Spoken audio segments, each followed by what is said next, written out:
Hola, buenos días. Mi nombre es Ricardo Sidrach Cardona, trabajo en la Universidad de León y os voy a presentar un trabajo que hemos realizado sobre la influencia que tienen los vertidos en la cantidad de bacterias resistentes a antibióticos presentes en los cursos de agua. Otros coautores de este trabajo son María y José Balsero, del Instituto de Diagnóstico Ambiental y Estudios del Agua del CSIC, y Eloy Becares Mantecón, también de la Universidad de León. Para realizar a cabo este trabajo hemos estudiado las resistencias a antibióticos presentes en un tramo del río Bernesga que se encuentra aguas abajo de la ciudad de León.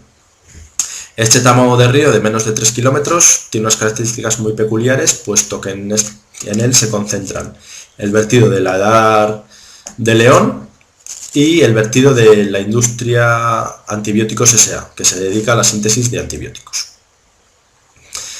La edar de León es una edar que trata el agua de 250.000 habitantes equivalentes mediante un proceso de fango activo. Esta edar consta de una línea de agua en la que hay un pretratamiento que consta de desbaste, desengrasado y desarenado, un decantador fluctuador primario, el reactor biológico con desnitrificación y nitrificación y un decantador secundario. También consta de una línea de fangos para tratar los que en ella se producen. En cuanto a la edar de Antibióticos S.A., se dedica a tratar el agua de proceso de la industria, así como el agua de servicio de 150 empleados. Utiliza también un sistema de fango activo y en esta industria se producen principalmente cefalexinas y penicilinas, varios antibióticos de estas familias. Visto la zona de estudio, se nos plantearon varias cuestiones, como si es que los vertidos influyen en la cantidad de antibióticos presentes en el río, de si estos vertidos aumentan la cantidad de bacterias resistentes, de si estas resistencias se acumulan en los sedimentos y de si hay diferencias entre las resistencias presentes en los vertidos industriales, en este caso de una industria de antibióticos, y los domésticos. Para llevar a cabo este trabajo, la metodología que seguimos fue la de tomar muestras de agua en puntos aguas arriba y aguas abajo de cada vertido, así como dos puntos más aguas abajo de los dos vertidos, como se puede ver en el mapa. Para realizar la toma de muestras de agua, realizamos la integración de agua en profundidad y en anchura del agua de cada punto de muestreo, y una vez integrado tomamos 1 litro de este agua. En cuanto al sedimento, se cogieron muestras con un core de toda la profundidad de los sedimentos en los puntos en los que estos se acumulaban, que no era en toda la anchura del río. Estos muestreos se realizaron en agosto, coincidiendo con la época de mayor estiaje en el río y por tanto de menor caudal. Una vez tomadas estas muestras, se llevaron al laboratorio para su tratamiento y fueron filtrados. Las muestras de agua se filtraron en membrana, mientras que las muestras de sedimento se extrajeron previamente con PBS.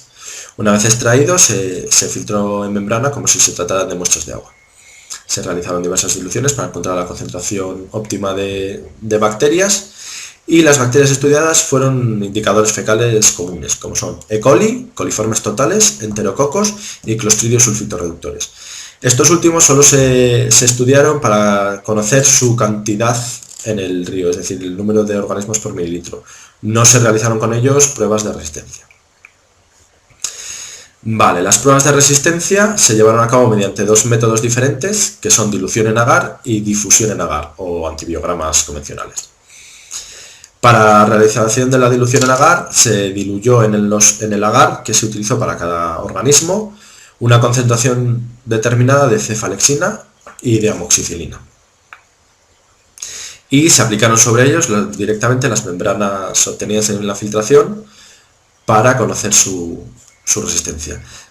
Paralelamente se hicieron también controles en los que no se diluyó antibiótico, y obteniéndose las resistencias como diferencia entre las colonias que crecían en los medios con antibiótico y las colonias que crecían en medios sin antibiótico. En el caso de la difusión en agar, solo se estudió la resistencia de E. coli mediante aislados individuales, en el que se aplicaron discos antibióticos con penicilina, ampicilina, doxiciclina, tetraciclina, eritromicina, acitromicina y streptomicina. Bien, una vez cultivadas estas bacterias, se obtuvieron varios resultados.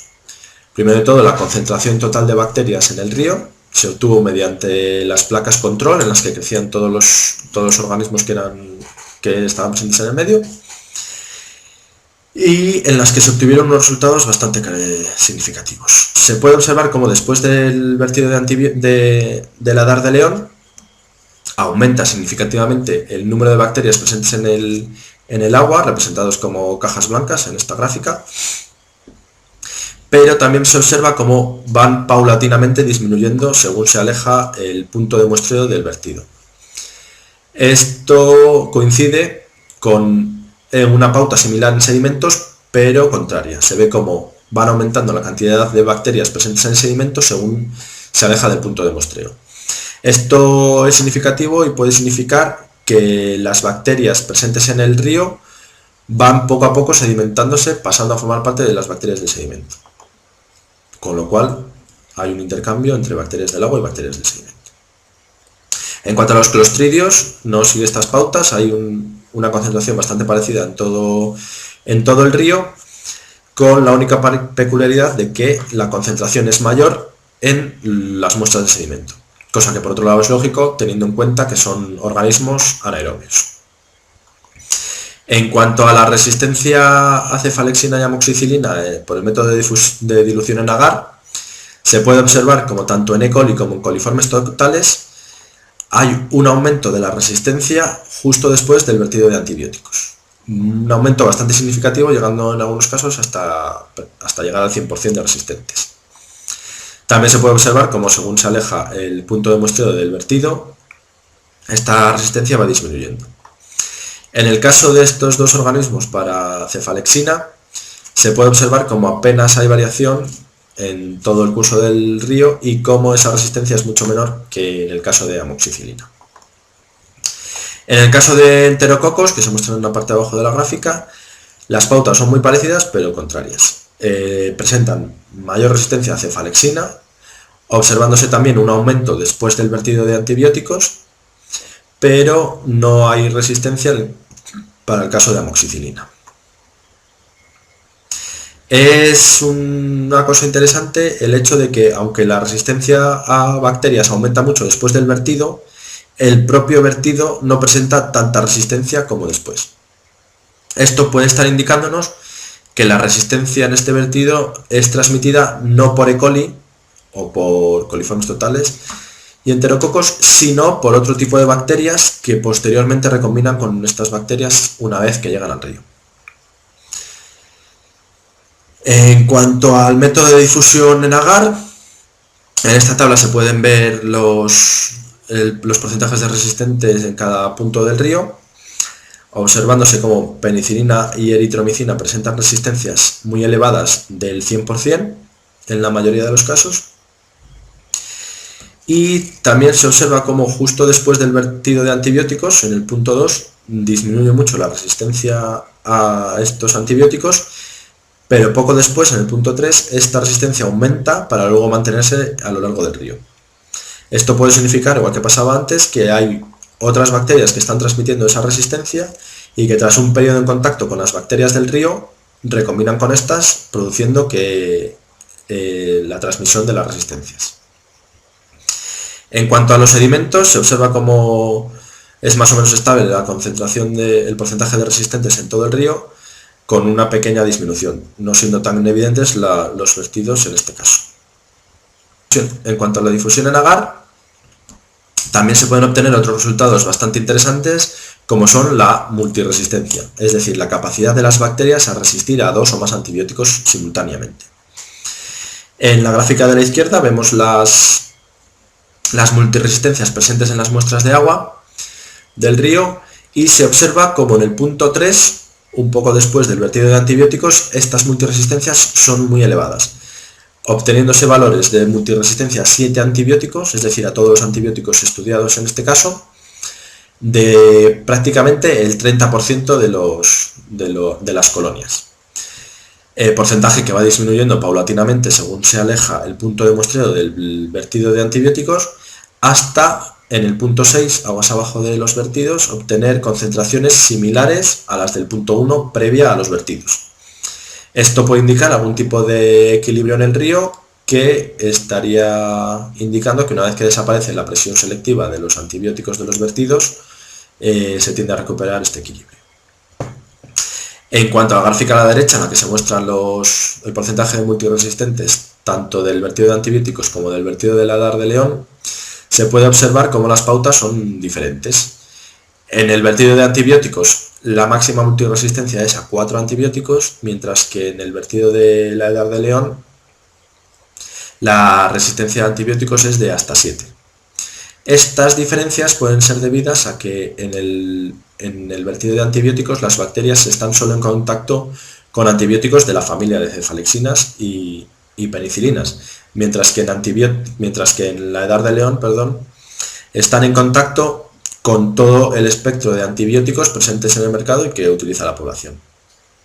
Por tanto, las resistencias desarrolladas o seleccionadas serían a mayor número de antibióticos. En cuanto a los sedimentos, se observa cómo después del vertido de antibióticos aumenta un poco la resistencia a antibióticos, pero no significativamente, teniendo en cuenta que el punto previo al vertido de antibióticos cuenta con bastante multiresistencia.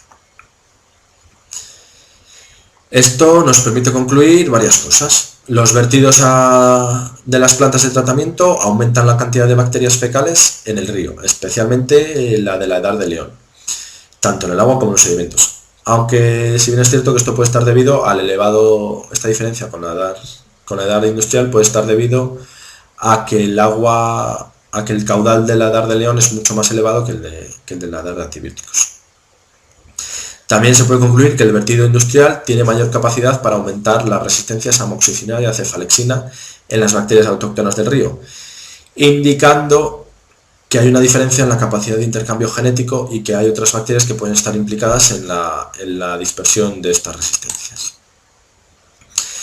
También se puede concluir que las bacterias presentes en el río lo están también en el sedimento, presentando valores similares de resistencias y habiendo un cierto intercambio entre unas y otras.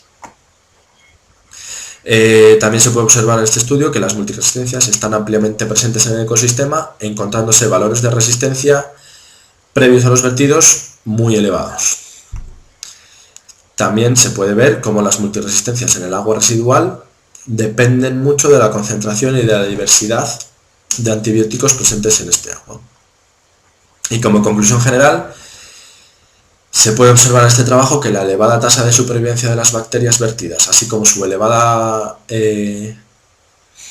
tasa de resistencia a antibióticos, convierte a las EDARs en puntos críticos de diseminación de estas resistencias, convirtiendo la desinfectación del efluente en una necesidad creciente para evitar la propagación de dichas resistencias. Y bueno, esto es todo. Muchas gracias por su atención y para cualquier duda estoy a su disposición en el correo electrónico. Muchas gracias y un saludo.